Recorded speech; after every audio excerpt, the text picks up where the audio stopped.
Welcome to Focus Today. I'm your host, Perry Atkinson. Delighted to have back with us today our good friend Josh Bernstein. He's the author and he's a political strategist, host of the Josh Bernstein Show. Born in New Jersey. We'll forgive him for that. That's okay.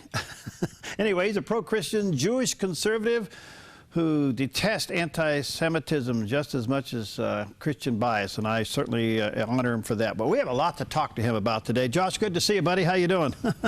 I'm great, man. It's great to be back with you. All right. Well, listen, where do we start with this? Let's start with... anywhere you want. Dr. Ben Carson. Why do you think he's doing so well? Well, I think Dr. Ben Carson offers something that's similar to a Donald Trump, being the fact that he is an outsider. He's anti-establishment, and he seems to pull no punches when he speaks. Obviously, a little bit more eloquently and less bombastic, of course, than Donald Trump. But I think ultimately the way that I see him as a little bit too timid, and, you know, he's very precise like a surgeon. Obviously, he is a surgeon. And I just don't know if precision and surgical technique is really going to work inside the political kitchen, if you know what I mean. Yeah. I think that you need somebody that's willing to be out there up front and kind of, you know, boisterous, loud, and bombastic. Obviously, Donald Trump is resonating for those reasons. I just got back. I've been traveling a little bit, and one of the articles I read while I was sitting on the plane was people want Donald Trump for 100 days and then replace him with somebody else. In other words, go in there, clean house, you know, shake everything up, do all the stuff. Do you think he's got a good chance of going all the way to the nomination? I definitely do. And I think part of the reasons why, and again, I've called him in the past Trumposaurus Rex, one of the reasons that I feel as though he will more than likely end up being the nominee is, number one, he's been holding the number one position, regardless of what one left-wing NBC poll says about Dr. Ben Carson. I think that he's been in, you know, the front runner for a long time now. But when you look at his support, it's not just, you know, Tea Party members or just conservatives or just Republicans. He's winning with independents. And more importantly, right now he has historic levels with blue collar workers, those that are part of the unions, things like that, because again, he's been talking about the bringing jobs back to America, but more importantly, the anti-trade agreements, and I'll negotiate better with all these other countries. And that message is really resonating in certain areas that typically vote more for, you know, the left, if you will. Wisconsin, you know, Minnesota, some of those areas, Michigan, he's starting to really creep up, and in some respects actually winning. So again, you know, he's a force to be reckoned with. I know that the establishment media and the left wing are waiting for the shoe to fall off the other foot, and who knows, you know, maybe it still could. But ultimately, I think that you don't become a $10 billion man by being stupid. Jeb, is it all over for him? I think so, for the most part. Look, I think that he's similar to his brother, and I think that when you have a Hillary Clinton and you have a George W. Bush, I don't believe America should be run by royal families, and I think that the American people have had enough of it. And again, he hasn't really shown much in the debates. It was very odd, I thought, for him to attack Marco Rubio rather than Donald Trump. I guess it's one of those, if I can't have it, you can't have it either type of moments for him. So didn't really understand why he did that. I thought that was a foolish move. I know that the establishment's new praised prince, if you will, is Marco Rubio. That's the one who they are going to try to push to figure out a way to get him the nomination. He's their golden boy, if you will. But again, I don't really see too many people right now beating Donald Trump. Now, again, the primaries are, you know, 100 days away or whatever, 90 days away, and that may be a different story. Obviously, grassroots are important. We just saw what happened, you know, 2 days ago. So, well, Josh, money being what it is to keep a campaign going, I can't see any of these people that are 5% below staying in much longer without racking up debt that could wipe them out. When do you think we'll start seeing some guys fall out? Well, I was kind of hoping that we were going to start to see that after this last public execution. I won't really call it a debate. It was more of an attempted public execution of 10 Republicans on a national stage. But I digress. I think that, you know, you may see some of the Rand Pauls, maybe the Kasichs and things like that start to leave the race. I would like to see them, because again, what they're doing ultimately, it's not that they don't have some good ideas, but ultimately they're taking away valuable, precious moments and time in these debates from the people that are resonating and for the people that actually do matter. And for me, and I said this on a couple other shows, we should just have the top 6 and that's it. We don't really need, 10 people on the debate stage. We don't need to hear what Chris Christie has to say if he's at 2% in the polls. We need to hear what Rubio has to say, and what Carson, and what Trump, and what Cruz, and Carly Fiorina, and some of those folks have to say. We hopefully the Huckabees and the Kasichs and some of these other ones will go away. But we'll see what happens. I think that in this day and age, running for president isn't necessarily the end goal. Sometimes it's just a money-making machine, because you can get speakerships, you can get book deals, you can get television shows. So there's a lot more that goes into it, and I think that they're trying to milk it for as much as they can. Okay, well, I agree with you. I think some of these ought to start to drop out, but I don't think we'll see any significant fallout until after the first primaries. We'll have to wait for there. But all right, now, we got a debate coming up next week. The Republicans tried hard to come together among themselves to dictate to the RNC and perhaps even to to Fox how this thing was going to go about. They couldn't even do that. So what do you think is going to happen? You know what? I don't know. I'm hoping that we're not going to see another situation like we saw with CNBC. I'll put my name out there. Josh Bernstein would be willing to host and moderate any debate for these candidates. I'll be fair, I'll be firm, and I'll ask questions that will separate the establishment candidates from the authentic reformer conservatives. But that's a point for another day. I don't know. Hopefully that the media has gotten the message that, we're not going to stand for them with their gotcha questions. And when you look at the CNBC debate, that was a complete ambush. We find out now that Brian Steele, the vice president of communications for CNBC, held not 1, not 2, but actually 3 positions in the Bill Clinton White House. So maybe you can call CNBC HNBC for Hillary.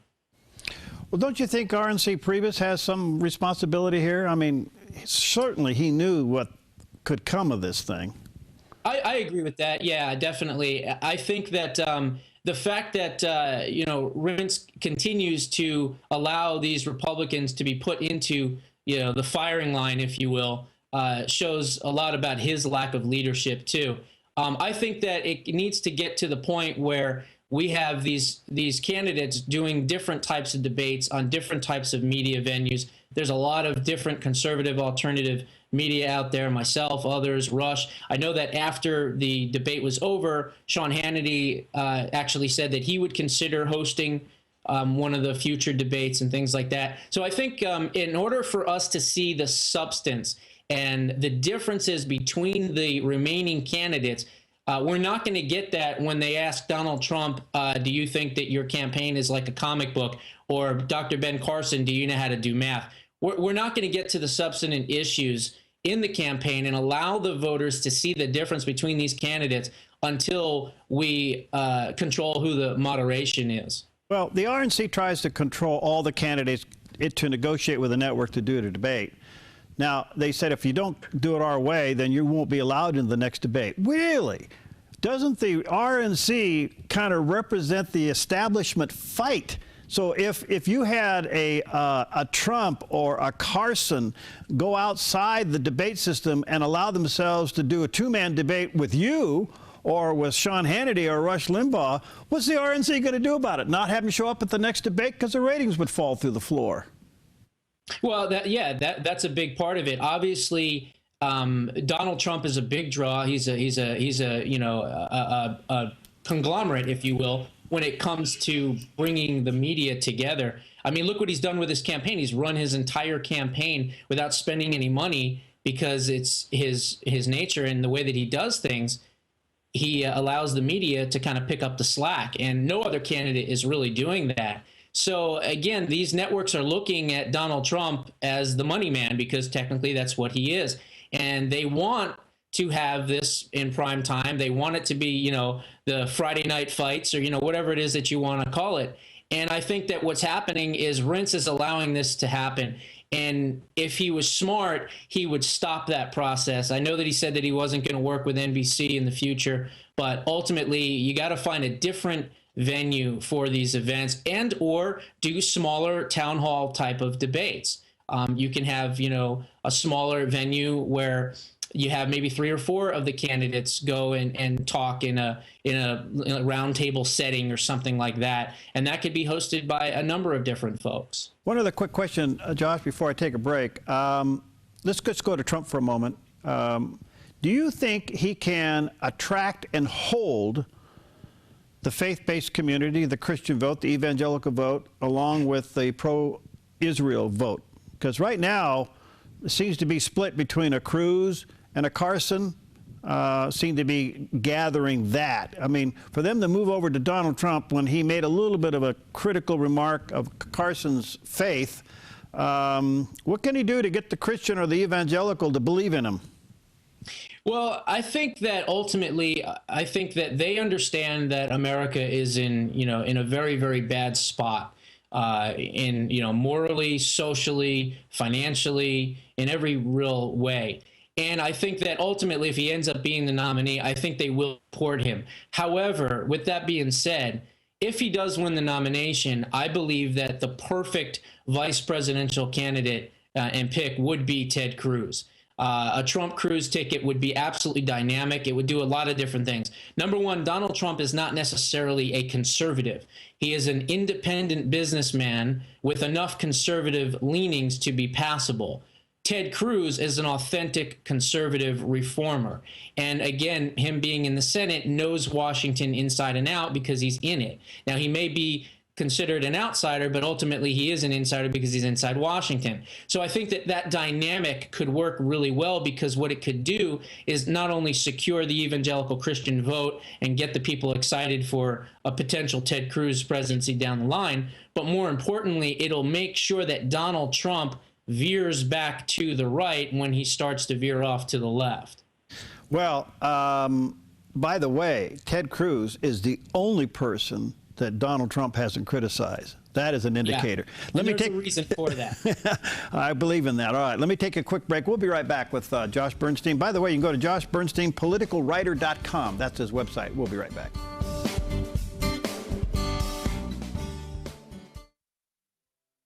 Hi, I'm Paulina, and I work at theDove TV. Did you know that when you support theDove TV, you have a profound impact, not only in our community, but around the world? It's your continued support that takes the inspiration and hope in the programs we produce and makes them available to the thousands of people who are watching these videos online every week. Help bring encouragement and hope to our valley and beyond by making a secure online donation today at our website, thedove.us.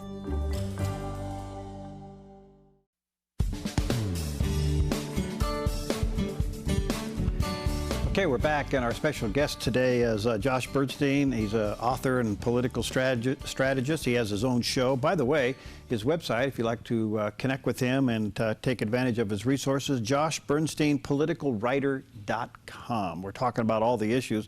Before I get away from the Republican presidential stuff, Josh, Trump seems to do very well talking about negotiation of trade, taking care of the debt. Certainly scores high, probably the most trusted guy in the world is to fix the economy.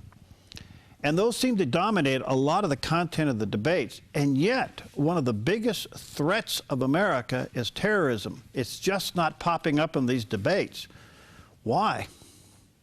You know, that's the $64,000 question. I know that it was in the last debate before this last one, they talked about Iran and the nuclear deal and things like that.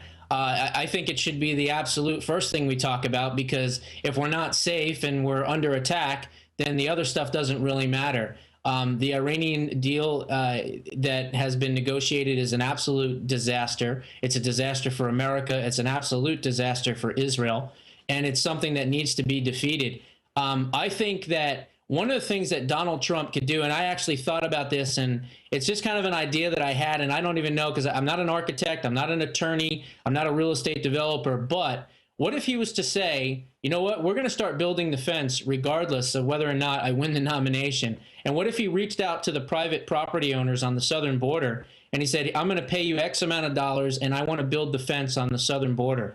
I think that that would either catapult him into, the absolute winner of the nomination, or maybe it would be something else, because then the administration would have to come out publicly and fight against that. So just a thought that I had. But as far as terrorism and everything else is concerned, one of the things that we have to be very concerned with is the fact that Justin Trudeau, who is now the new Prime Minister of Canada, he is now going to allow well over 100,000 Syrian refugees into his country. And he's already said that he's going to relax a lot of the laws from the former prime minister. And we ought to be very worried about that, because if they're coming into Canada, some of them are going to come into America as well. And Donald Trump might not have to build just one fence. He might have to build 2 walls. Well, I think your idea is great. I mean, even if he started it, would be a wonderful That's what I was thinking. Yeah. Even if he started it and didn't finish it, it's the intent. In other words, what it does is it takes the words and the bluster away, and it puts it into real working action. And that was just something that I thought about. So if the campaign is watching this at some point, go ahead. It's free advice. Well, it had one problem. You got to figure out a way to have Mexico pay for it. Hey, Right. all right, so the Iran deal sitting out there, I don't know, will, and what's your thoughts of Paul Ryan pulling the deal or throwing a monkey wrench into it? What's your thought of him becoming speaker? Well, again, I've said this, and I'll say it right now on live television. I've been calling him Paul Rhinoceros for a reason. I believe that this is a big rhino Republican. I believe this is John Boehner on steroids, if you want to know the truth. I think that he's going to continue the policies and procedures that John Boehner has enacted. He is not going to really fight Barack Obama's administration. And I don't believe that he's going to be that new stopgap, if you will, against the executive branch. What really pains me and what really is frightening to me is that the Freedom Caucus, all but 9 people voted for Paul Ryan. And again, you had some very good players that could have come to the forefront and been the new speaker. As a matter of fact, when John Boehner decided to step down, there was that 72 to 96 hour glimmer of hope, if you will, that finally we can get one of us in that position rather than one of them. And it just didn't turn out that way. And for some reason, they're looking at Paul Ryan, which I don't understand. He's got like a 52 or 53% Heritage scorecard rating. He's not a conservative. The average score in the entire House is 67%. So I would have wanted to see someone with an 80 and 85, maybe someone like a Jim Jordan or Louis Gohmert or a Mick Mulvaney or someone like that, or even the Daniel Webster, who I think was only rated a 79. But ultimately, what we have done is we've allowed the establishment to once again pick the person based on name recognition and this, quote, visionary belief for America. So hopefully his visionary belief for America is to protect America and to stop the Barack Obama administration. Well, 2 things come out of this. One is, did the Freedom Caucus wave a white flag? I mean, what is their credibility now? And the other one is, Paul Ryan has already indicated that he's not going to go after defunding Planned Parenthood. I mean, that ought to incense every conservative out there. Absolutely. And that's why I call him Paul Rhinoceros, because I think that he's going to be someone that's going to continue John Boehner's, programs and procedures. He may change a couple things here and there, but ultimately you have to understand how he has come into it. If you want me to be the House Speaker, which I don't really want to be, you will have to abide by King Ryan's new rules, wanting to change the way the vacate the chair rule and things like that. So ultimately, I mean, he wants to be the dictator, it seems like, of the House, not necessarily the Speaker of the House. Yeah, well, I think the fact that so many Freedom Caucuses relented was an indication how much pressure really is behind the scenes. Let me ask you this before we run out of time. Every indication that Obamacare's costs really kick in now, and it's going to be a big deal, especially in 2016. As a small business manager myself, we've already seen the impact of this. Thousands, millions of people are going to see this. Do you think this could be the one thing that could get hung around Hillary's neck. I mean, she voted for it. She championed it. It used to be Hillary Care before it became Obamacare. How in the world is she going to run from this? You know, I don't know how she's going to run from that. I've been asking the same question, how she can run away from Benghazi. How can she run away from, you know, Emailgate? I count at least 4 felonies that she's guilty of. U.S. Code 18, 1001, 2071, 793, and 798. And they all have to do with releasing vital and sensitive special information. But getting back to what your question was, you know, I look at it this way. I think Obamacare in the near future is going to self-implode. And the reason it's going to self-implode is because of how it was originally designed. It was designed to become a one-payer system over time through attrition. So when you look at some of the things, and including what the Supreme Court has done, is they have ruled on politics rather than what is good policy and what is good for America. They looked at the fact, and the Obama administration likes to tout that there's 14 to 15 million people that signed up. That's not a real number, because if you cut that number in half, half of those people aren't paying, and half of those people didn't pay premiums or re-sign up again. So really the number is 5 to 6 million people. So the Supreme Court made a decision, what are we going to do with 5 to 6 million people not having health care coverage if we shoot down the exchanges? What they should have said is, well, what about the 150 million people in America that are going to be affected in the long term by healthcare rationing and everything else by allowing this bill to continue to be implemented? That should have been the real reason. But ultimately, here's why I think it's going to implode, and I'll try to be as quick as I can. Number one, the state healthcare exchanges are going bankrupt. Number two, they're not seeing nearly as many numbers to sign up. The administration themselves have admitted that already.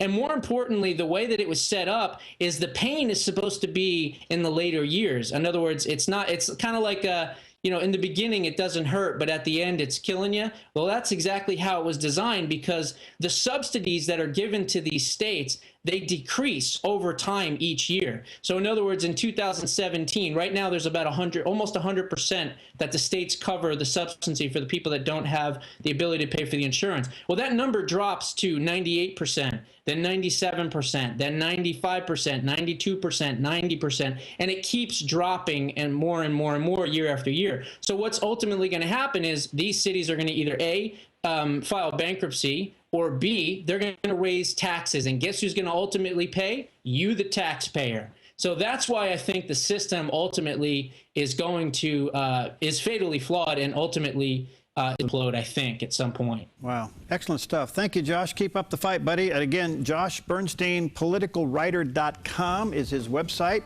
And you can check out his show as well. Thanks, bud. I'm looking forward to having you often as we go down this 2016 road. Anytime, no problem. All right, see you soon. We'll be right back.